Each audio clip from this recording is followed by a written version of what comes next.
Merci beaucoup, Monsieur le Président. Cher Éric, je suis très heureux et ému d'être parmi vous aujourd'hui. Très heureux.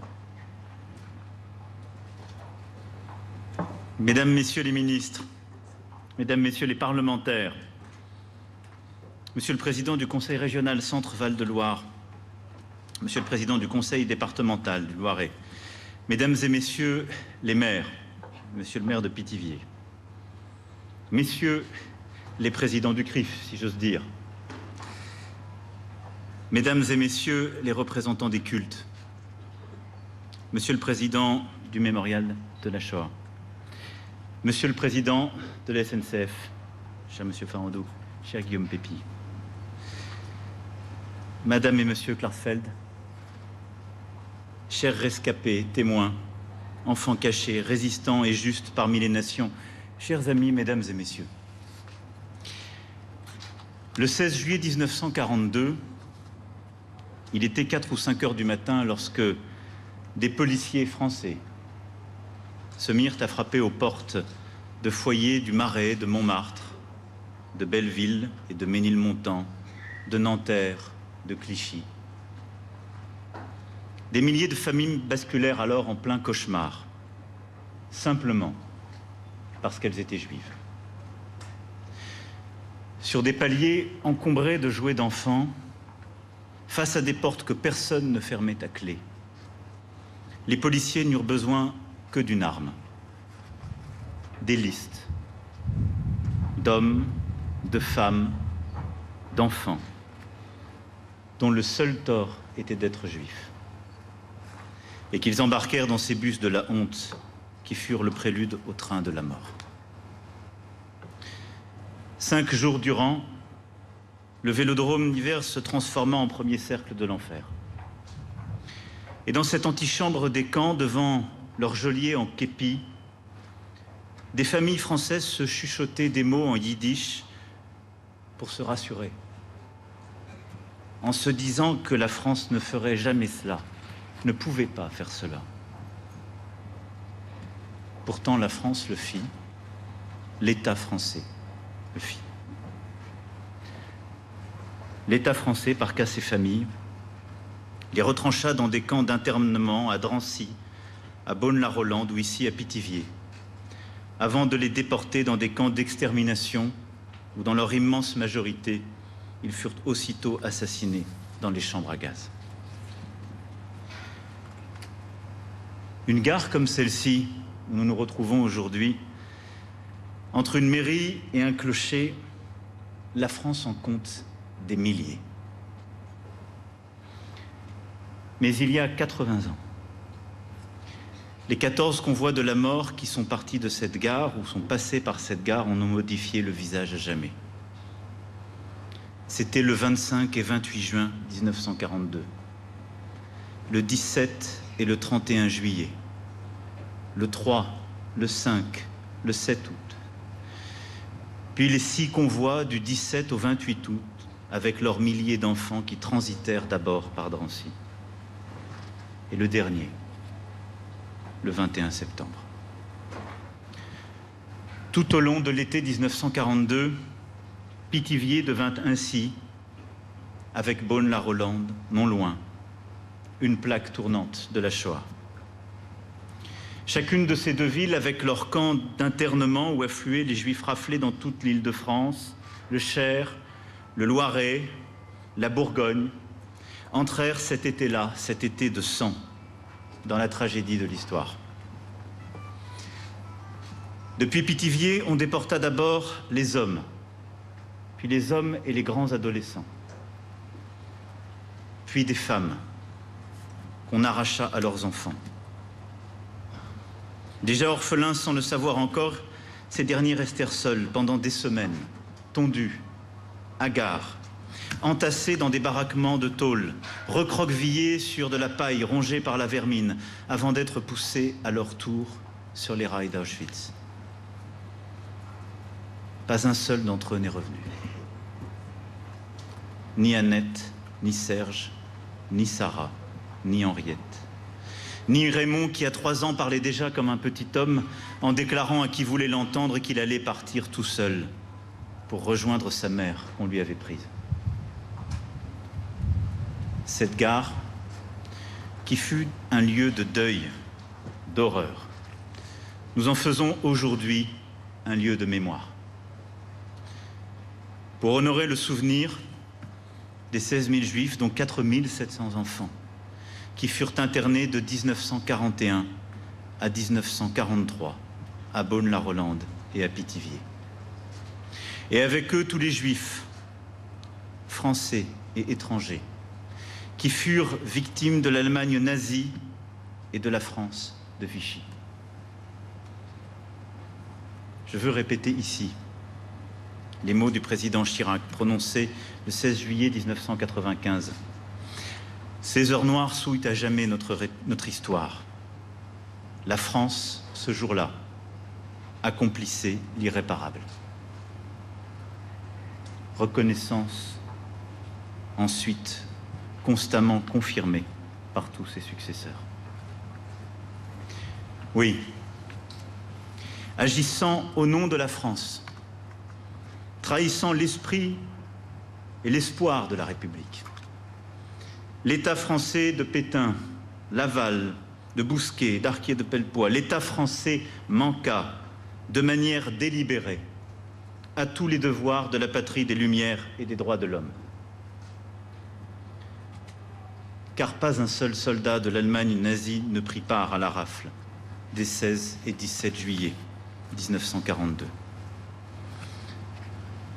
Tout cela procédait d'une volonté et d'une politique gangrénée par l'antisémitisme, initiée dès juillet 1940, et dont les racines plongeaient dans les décennies qui précédaient de notre histoire. Le 3 octobre 1940, de sa propre initiative, l'État français avait institué un statut particulier des Juifs, un statut que le maréchal Pétain, de sa main même, avait rendu encore plus odieux.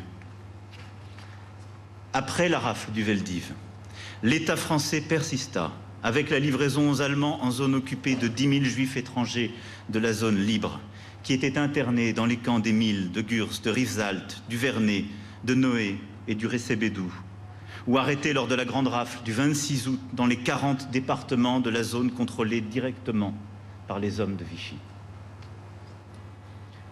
Si ce sont les nazis qui ordonnèrent le port de l'étoile jaune, c'est encore l'État français lui-même qui imposa la mention « juif » sur les papiers d'identité. Et c'est lui qui étendit cette politique de discrimination, d'exclusion, de persécution, qui fut, à dire vrai, initiée dès le 6 avril 1940 par un décret qui assigna à résidence tous les tziganes, qu'il poursuivit et aggrava par la loi du 13 août 1940, qui entendait traquer les francs-maçons au nom de la lutte contre le judéo-maçonnisme, par la loi du 14 août 1941, qui instituait les sections spéciales, ces tribunaux d'exception destinés à condamner à mort des communistes et des anarchistes, et par la loi du 6 août 1942, voulue par l'amiral Darlan, qui s'attaquait aux homosexuels et qui, hélas, resta si longtemps en vigueur.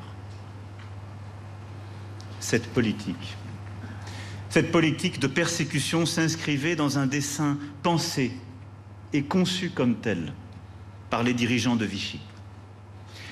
Elle procédait du désir de venger les forces vaincues lors de l'affaire Dreyfus.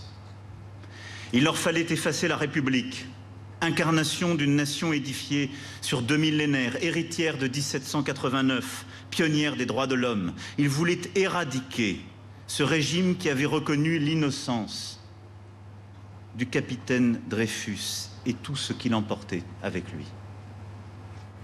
Ignorant, ce faisant, que la fidélité à la France ne saurait s'inscrire dans la trahison et le renoncement à l'esprit de la République, car l'un et l'autre sont indissociables.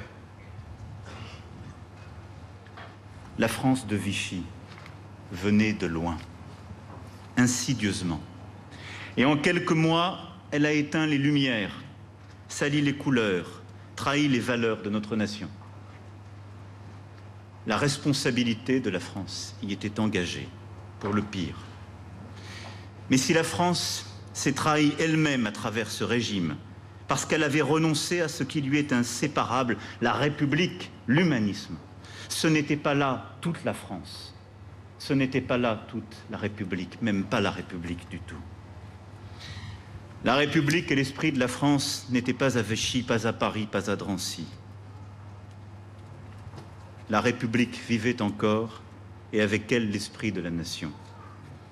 Avec ses policiers, qui les 16 et 17 juillet 1942 tournèrent le dos ou détournèrent le regard pour que des Juifs puissent échapper à leur sort, et ceux qui formèrent ensuite leur propre réseau de résistance.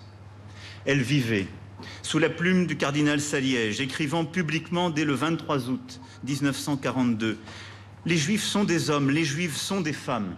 Tout n'est pas permis contre ces hommes, contre ces femmes, contre ces pères et mères de famille. Ils font partie du genre humain. Ils sont nos frères comme tant d'autres. » Elle vivait avec ceux qui deviendraient des justes parmi les nations et qui, partout en France, cachés, sauvaient des Juifs au péril de leur vie. Elle vivait avec les 80 parlementaires qui, le 10 juillet 1940, refusèrent les pleins pouvoirs à Pétain. Elle vivait avec Paul Didier, seul magistrat de France qui ne prêta pas serment de fidélité à Pétain. Elle vivait avec De Gaulle et les forces de la France libre à Londres et sur le sol africain. Elle vivait avec Daniel Cordier, Hubert Germain, André Malraux, Jacques Chaban-Delmas, avec ses 1038 compagnons de la Libération, combattant sous le soleil de Bir Hakeim ou dans l'ombre du Paris occupé. Elle vivait avec Lucie Aubrac, prenant tous les risques pour faire évader son mari et tant de ses réseaux de résistants. Elle vivait sous la plume de Kessel et Druon, qui, sur un coin de table d'un restaurant londonien, écrivirent le chant des partisans. Elle vivait avec Manoukian et ceux de l'affiche rouge, français et républicains de cœur et de combat. Elle vivait avec Mendès France et Blum, jugés de la manière la plus inique par les tribunaux de Vichy. Voilà. La République, l'esprit de la France, vivait. Et avec eux, la France véritable, fidèle à elle-même, partout où elle trouvait à résister et à survivre.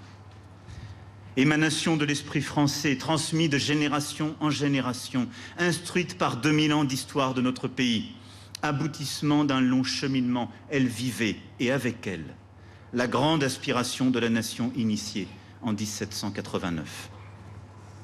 Cet esprit, ces principes, ces valeurs, vivaient et animaient celles et ceux qui prirent 1000 risques pour la défendre et qui permirent aux 3/4 des Juifs de France, à 180 000 adultes et 59 000 enfants, d'échapper à la folie criminelle des hommes de Vichy. C'est parce que la République et l'esprit de la France vivaient encore que le gouvernement provisoire de la République française décida, le 9 août 1944, de proclamer sa permanence contre la France de l'État français, contre l'esprit de Vichy, contre la France de la rafle du Veldiv, et pour que vive la nation. Alors aujourd'hui, grâce au long et douloureux travail de vérité, de mémoire, de justice, qu'ont mené les Juifs eux-mêmes, les survivants qui témoignèrent, mais aussi les historiens qui établirent les faits, document après document, preuve après preuve, les écrivains et les cinéastes qui racontèrent l'horreur, ligne après ligne, image après image, les juristes qui condamnèrent les crimes, jugement après jugement. Nous savons ce que furent le chagrin et la pitié de ces années d'occupation et d'obscurité. Nous savons les faits, leur unicité absolue, leur incomparabilité. Nous savons l'impardonnable et la mécanique de tout cela. Le traumatisme et le déni ont longtemps fait taire la vérité de la Shoah. 10 ans ont passé avant qu'Alain Resnais ne réalise nuit et brouillard. 40 ans. Avant Shoah de Claude Lanzmann. 50 ans. Avant qu'Élie Buzyn ne soulève la chape de silence. Lui qui n'avait pas 12 ans lorsqu'il vit son frère exécuté sous ses yeux pour l'exemple. Et qui fut un inlassable passeur dans chaque école, chaque salle de classe, jusqu'à son dernier souffle, il y a 2 mois. Nous avons besoin de ces inlassables partisans de l'esprit de justice, parmi lesquels Serge et Beate Klarsfeld, que je souhaite de nouveau solennellement remercier. Vous qui avez fait de la mémoire des victimes la raison d'être de votre vie, qui êtes, entre autres, à l'origine de ce jardin mémorial des enfants du Veldiv qu'on ne peut traverser sans sentir sa gorge se nouer. Vous qui avez pris tous les risques, vous êtes battus quand la parole était interdite et quand l'oubli était la règle, quand l'effacement était encore la norme. Vous qui avez redonné des noms, des dates de naissance, puis des visages et des vies à celles et ceux à qui on avait tout pris, la vie comme la mémoire de leur existence. 80 ans après cette éclipse de l'humanité, il est toujours aussi urgent, peut-être plus que jamais, de rappeler l'histoire pour la conjurer. Scruter la haine dans notre passé pour mieux la déceler dans notre présent. Vous l'avez rappelé, cher Éric, et je veux vous remercier pour vos mots, mais surtout pour votre travail, votre engagement, et vous remercier d'avoir rendu cette journée possible et ce nouveau lieu d'histoire et de mémoire possible. Oui, avec la SNCF, dont je salue l'engagement et l'initiative, et comme toutes ses équipes, avec ici la mairie, les collectivités locales, le mémorial de la Shoah, l'ensemble des associations de déportés et d'enfants de déportés, vous avez conduit à nouveau ce travail. Mais il y a comme la métaphore de ce que nous vivons dans les lieux qui sont juste derrière moi et que vous retrouverez dans un instant. On y voit un paysage qui ressemble pour beaucoup à ceux de nos enfances. L'herbe folle, la campagne joyeuse, une forme d'innocence. La nature a repris ses droits dans cette gare longtemps abandonnée. Mais il y a les rails qui ont été dégagés, rappelant la mécanique qui s'est jouée ici. Et il y a là la métaphore de ce que nous sommes tous et toutes en train de vivre. La vie a repris ses droits. On pourrait penser que tout cela est très loin. 8 décennies. On pourrait l'oublier, vivre comme si c'était terminé, d'une autre époque. Ne regardez que l'herbe folle. Non. Regardons ces rails. Visitons cette gare grâce à votre travail. Et ayons la lucidité de voir notre époque. Nous n'en avons pas fini avec l'antisémitisme. Et nous devons en faire le constat lucide. Cet antisémitisme est même encore plus brûlant, rampant qu'il ne l'était en 1995, dans notre pays, en Europe et dans tant d'endroits du monde. Il peut, aujourd'hui bien sûr, prendre d'autres visages, se draper dans d'autres mots, d'autres caricatures. Mais l'odieux antisémitisme, comme disait Zola, est là. Il rôde, toujours vivace, persiste, s'obstine, revient. Il se déchaîne dans la barbarie terroriste. Rue Copernic et rue des Rosiers, à Paris, au début des années 80, à Toulouse et Montauban, il y a 10 ans, dans l'hypercachère de la porte de Vincennes, il y a 7 ans. Il s'installe dans la succession des assassinats et crimes antisémites perpétués ces dernières années. Il s'affiche sur les murs de nos villes. Il s'infiltre dans nos réseaux sociaux. Il plastronne sur les tréteaux, applaudi par ceux qui confondent antisémitisme et liberté d'expression. Il profane nos tombes. Il souille les portraits de Simone Veil. Il s'immisce dans les débats sur certains plateaux de télévision. Il joue de la complaisance de certaines forces politiques. Il prospère aussi à travers une nouvelle forme de révisionnisme historique, voire de négationnisme. N'a-t-on pas cru bon, encore récemment, de rouvrir un sujet pourtant tranché de longue date par les historiens comme par les juristes, sur la participation de Pétain et des hommes de Vichy à la mise en œuvre de la solution finale? Alors répétons-le ici avec force et n'en déplaise à des commentateurs se faisant révisionnistes. Ni Pétain, ni Laval, ni Bousquet, ni Darquier de Pellepoix, aucun de ceux-là n'a voulu sauver des Juifs. C'est une falsification de l'histoire que de le dire.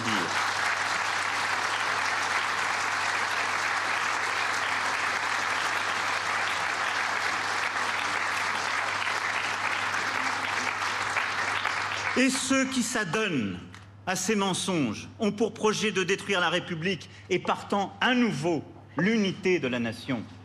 Regardez notre vérité en face. Ça n'est pas affaiblir la France ni se repentir. C'est reconnaître tout pour ne pas le reproduire. Dans ce contexte, les forces républicaines de notre pays doivent redoubler de vigilance. Car oui, la mécanique de 1940 venait de loin et s'était nourrie de haine, d'un antisémitisme devenu ordinaire, d'approximation, de cette conviction, au fond, chez les uns, que la France était grande quand elle oubliait ses propres errements, quand elle pouvait se libérer de ces principes si encombrants de la République, qui, paraît-il, l'affaiblissait. Et chez les autres, de cette habitude qu'ils avaient prise, que tout cela n'était pas si important, si essentiel. Ne jamais rien céder, réprimer et punir, commémorer et instruire. Car l'un ne va pas sans l'autre, et nous n'extirperons jamais les racines de l'antisémitisme si nous ne faisons pas lever en même temps les ferments de l'éducation et du dialogue.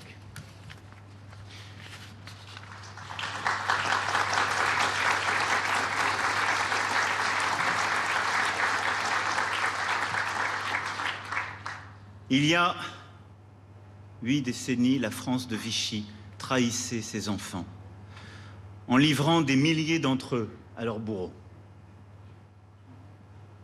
Ce fut l'État français. Et c'est le devoir de la France, pour être fidèle à elle-même, de le reconnaître et de ne rien céder à ce combat contemporain contre l'antisémitisme. La tragédie du Veldiv nous enseigne que lorsque la France n'est plus en République, l'état de droit disparaît, et avec lui les lois fondamentales qui protègent la liberté et la dignité de tout être humain.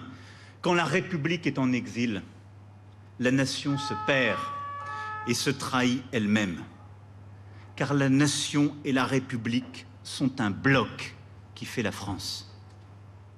Cette histoire-là, toute cette histoire, nous continuerons de la rappeler contre l'oubli. Nous continuerons de l'enseigner contre l'ignorance. Nous continuerons de la pleurer contre l'indifférence. Nous continuerons d'en sonder les racines profondes et les ramifications nouvelles contre les résurgences du mal. Et nous nous battrons, je vous le promets, chaque petit matin, car la France s'écrit par un combat de résistance et de justice qui ne s'éteint jamais. Vive la République et vive la France.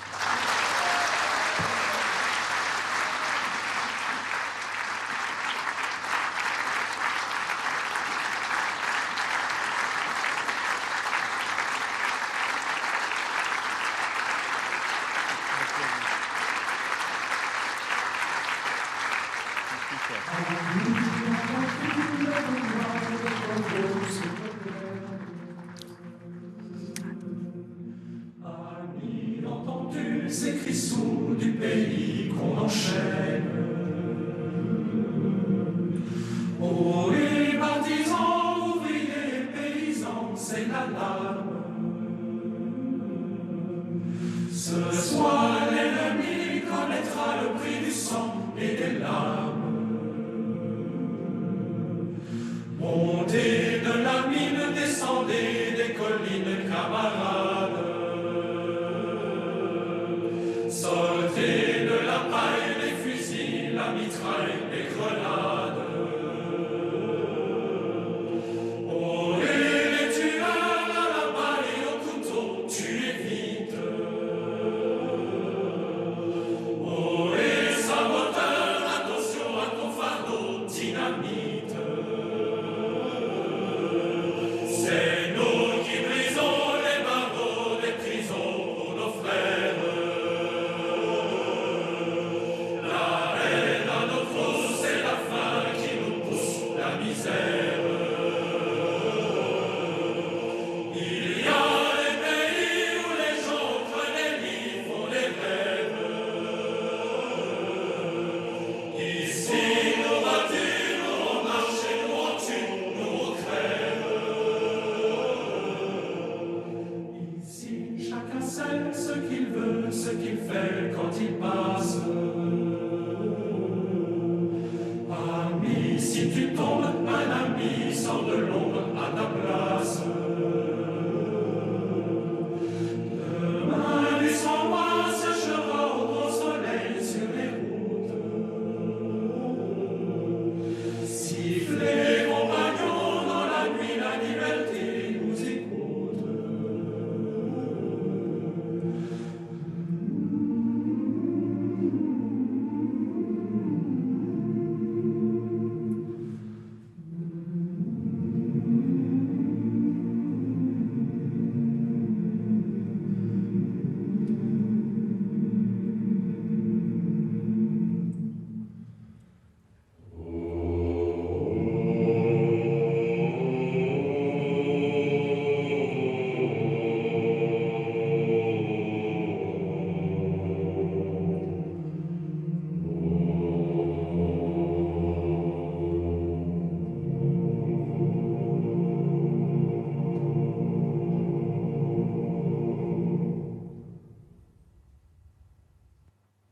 – 17h06 sur BFM TV, la Marseillaise.